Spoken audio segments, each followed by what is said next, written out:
My parents forgot to bring me to their wedding and then told everyone I was sick as a cover-up, so I exposed them on social media and now everyone will remember how terrible they are. Posted by you/forgotten_child9. I know this seems like a weird situation, but I just feel so angry and depressed that I need to vent, even if no one is listening. So I, 17F, was recently forgotten on the day of my parents' wedding. My parents have been together for about 25 years, but they never actually got married. That's why, when my dad, 50M, proposed to my mother, 49F, on their anniversary, which they have always celebrated on the date my mother found out she was pregnant with my eldest sister, even though they were already together before, everyone, including me, was elated and celebrated the occasion with great joy. This happened all the way back in February. They immediately jumped into wedding planning, deciding very early on to have a small event in Hawaii with just the closest family and friends for an intimate ceremony. Almost immediately, my mother asked my sister, 25F, to be her maid of honor, and my dad asked my brother, 22M, to be his groomsman. I wasn't surprised or offended by this. My sister had always been a mommy's girl, and they both enjoyed spending time together shopping and socializing, so they had a very close bond. The same goes for my father and brother. They always played football together and messed around with cars. My father even trained my brother's team for a while in middle school. That had always left me as the odd one out. I tried to insert myself into my family's hobbies and the groups they had within our home, but I was always rebuffed. Maybe they could sense that my interest in their activities wasn't all that genuine, or maybe they just didn't care. Either way, I was used to being the last and least important member of my family. Mom had sis, dad had bro, my parents had each other, and my two siblings were closer to each other than they ever were to me, leaving me very lonely and isolated in my own home. During the preparation for the wedding, it was initially suggested that I be the flower girl, but my sister thought that role would be more appropriate for her daughter, 3F, so that idea was quickly tossed aside. Later on, my maternal grandmother suggested that I might read a poem or give a short speech during the ceremony, but both my parents refused because they wanted the wedding to be low-key, and they didn't think a cheesy and sappy speech would fit their vision, their literal words. I was still okay with all of this, even though it hurt to know I would be the only member of the family to not actually be part of the wedding party or have any role at all on the day. As the day approached, my parents and siblings got more and more caught up in all the wedding planning. I noticed my mom didn't invite me dress shopping and that whenever they had discussions about the venue or the event, I was left out. So, I decided to see if they would realize that I wasn't being involved at all and kept quiet, waiting for them to ask me something, anything, about the wedding, but that never happened. The wedding was set for 3 weeks ago, at the end of August. The day before the departure, my mother casually asked if I had my luggage ready because we couldn't be late to the airport. I bluntly told her that I hadn't prepared anything. She looked confused for a second and then snapped at me for not being prepared.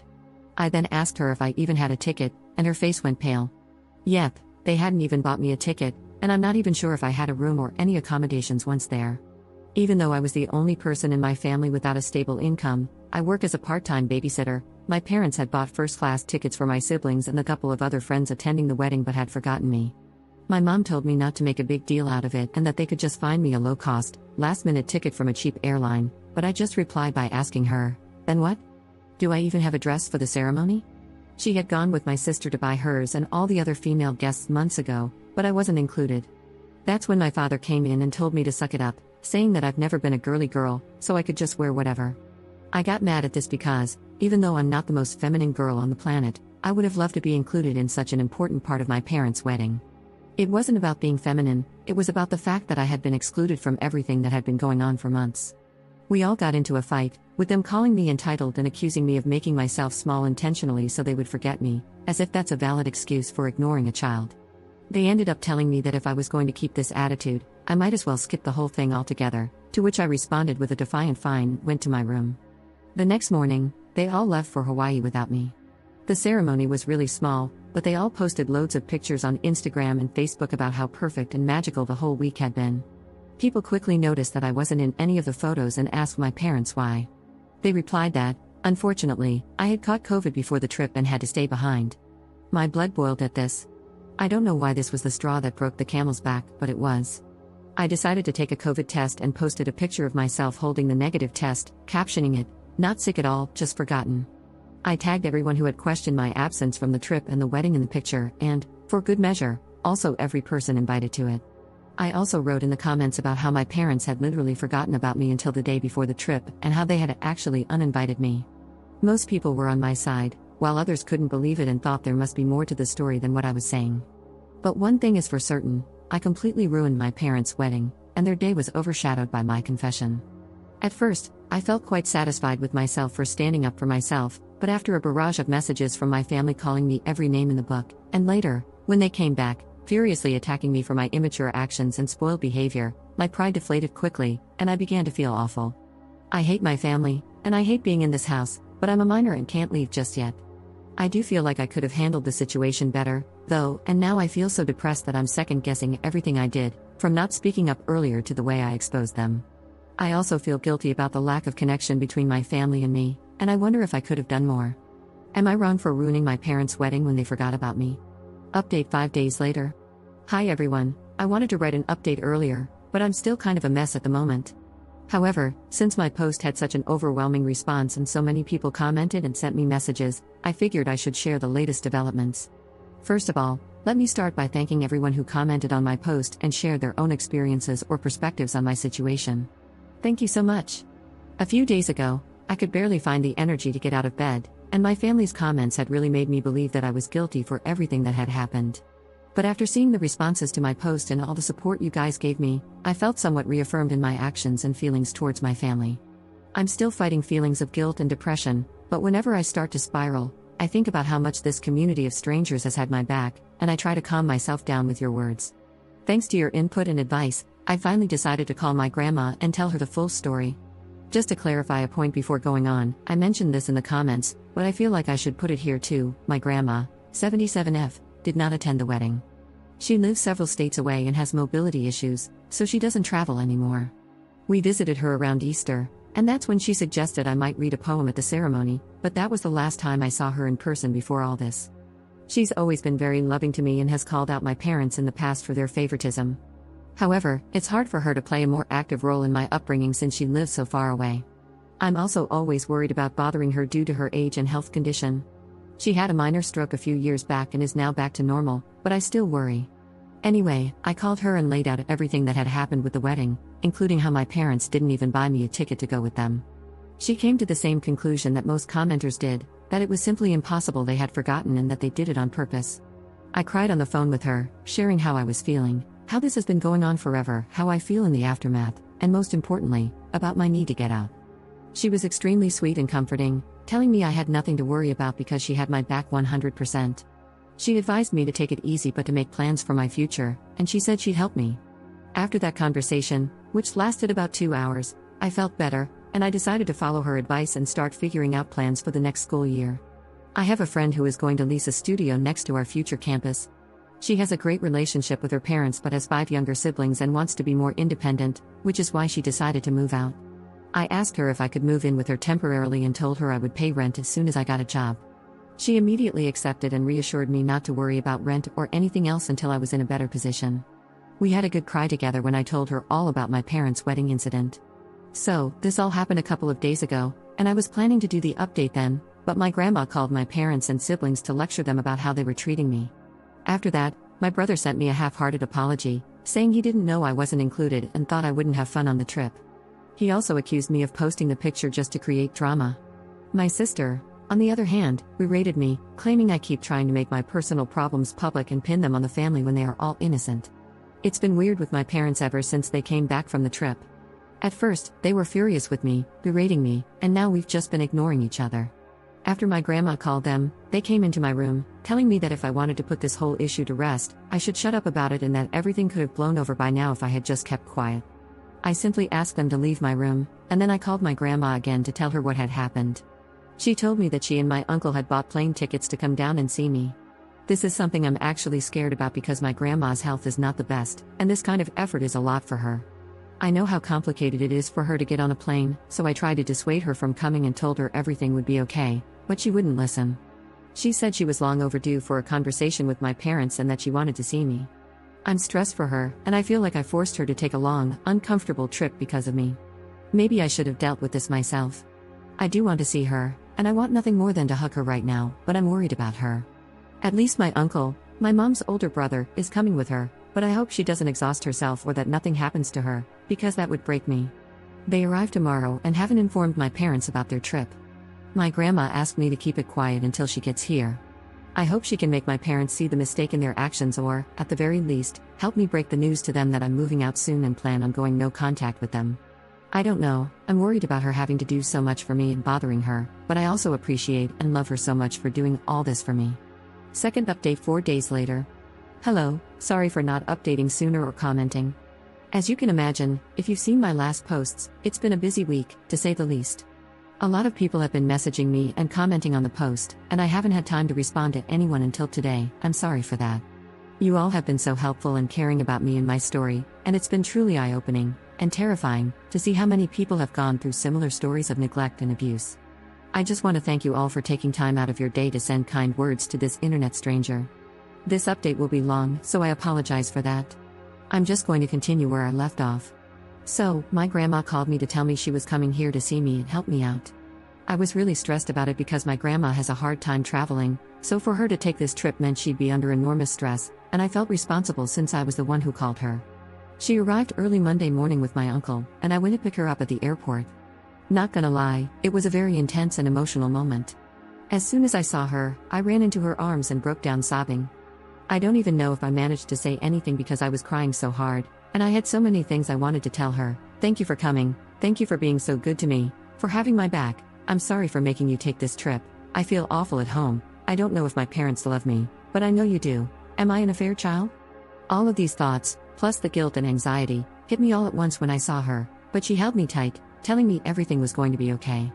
My uncle hugged us as well. I don't know how long we stayed like that, but it must have been a while until my uncle gently told me we should get going. We grabbed a cab and went to their hotel. My grandma had teary eyes, and I could feel her breathing heavily, which scared me, but she kept hugging me and smiling the whole way. She had reserved a double room so I could stay with her for a few days. Once they were settled in and I had calmed down, we sat down, and I poured everything out for them. I told them about the years of neglect and emotional abuse, how miserable I had felt after the trip, but also how I'd been feeling that way for years. I explained how my parents were trying to make me feel guilty for everything that had happened, how scared I was about my future, but that my number one priority now was to move out of the house, even if it came at the expense of my schoolwork.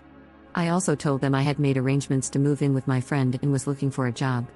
Finally, I mentioned this post and how some people thought I might be an affair child, which had led me to start questioning that as well. It was a lot, and I could tell they were both really affected by what I was saying, but they kept comforting me and making me feel safe enough to open up. After I unloaded all my concerns, my grandma reassured me that I had nothing to worry about anymore and that she would always be here for me. First, she assured me that I was not an affair child. She told me that both my parents were thrilled when my mother got pregnant with me and that she knew cheating was a deal breaker for my mom, and she believed it was the same for my dad. According to her, the favoritism began showing when I was around 3 or 4 years old. My parents were constantly complaining about having a young kid in the house because they could take my older siblings to their activities, but not me. I was also very shy and a bit of a crybaby, which they had no patience for, and it made me different from my siblings. She told me that she knew my parents had saved more than enough for my college, they're really well off, so I had never been concerned about that until now, worrying they might pull the funds. She assured me that if they tried not to pay for my schooling, she would take care of it and wouldn't let me drop out due to money concerns. She also offered to help me with rent and give me an allowance to move out. She was very generous, and I thanked her for everything, but I also told her that this experience had been eye-opening. I never realized how privileged I had been financially all my life until now. For all their faults, my parents have pampered me financially all my life. I went to private school, have a rather large monthly allowance, and have had a credit card for years, with no objections to any of my expenses. After reading the stories here, I realized how good I've had it and how being dependent on them has made me vulnerable to losing everything. Now, I want to be independent, not just from my parents, but from everyone. I feel like I need to learn to stand on my own. Writing this, and reading about people in truly awful situations, makes me feel like I've been a spoiled brat, to be honest. My grandma insisted that I accept her help until I don't need it anymore, and I agreed, but I'm still going to look for a job and work towards becoming fully independent.